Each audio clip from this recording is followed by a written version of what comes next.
அனைவருக்கும் வணக்கம். ஊராட்சி ஒன்றிய தொடக்கப்பள்ளி இடையவட்டி. அன்றாட வாழ்வில் பயன்படுத்தக்கூடிய மின் சாதனங்களை பற்றி படிக்க போகிறோம். 4ஆம் வகுப்பு அறிவியல் புக்கில் அந்த பாடங்கள் இருக்குது. அதை என்னன்னு பார்ப்போம். இதுக்கு பேர் பிரிண்டர், இதுக்கு பேர் மடிக்கணினி, இதுக்கு பேர் pen driver, remote, mouse, tab, power bank மின்சாரத்தை சேமித்து வைக்கக்கூடியது, டார்ச் லைட், ஹெட்செட்,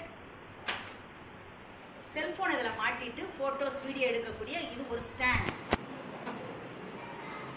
புகைப்படம் எடுக்கக்கூடிய கேமரா, ப்ளூடூத் ஸ்பீக்கர், செல்போன், இது ஸ்பீக்கர் ஒளியை அதிகமாக எழுப்பி நம்ம கேட்கக்கூடிய ஸ்பீக்கர், இதுக்கு பேர் மைக், இதுக்கு பேர் மைக் செட், இதுக்கு பேர் சின்ன ஆர்வோ, வீட்டுகளெல்லாம் வச்சிருக்கக்கூடிய சின்ன ஆர்வோ, நீரை சுத்தப்படுத்தி கொடுக்கும். இது ஸ்கூலுக்காக இருக்கிறதுனால பெரிய ஆர்வோ, உங்களுக்காக தண்ணியை சுத்தப்படுத்தி கொடுத்துரும். இது சுத்திகரிக்கப்படக்கூடிய இயந்திரம் பேர். தேங்க்யூ.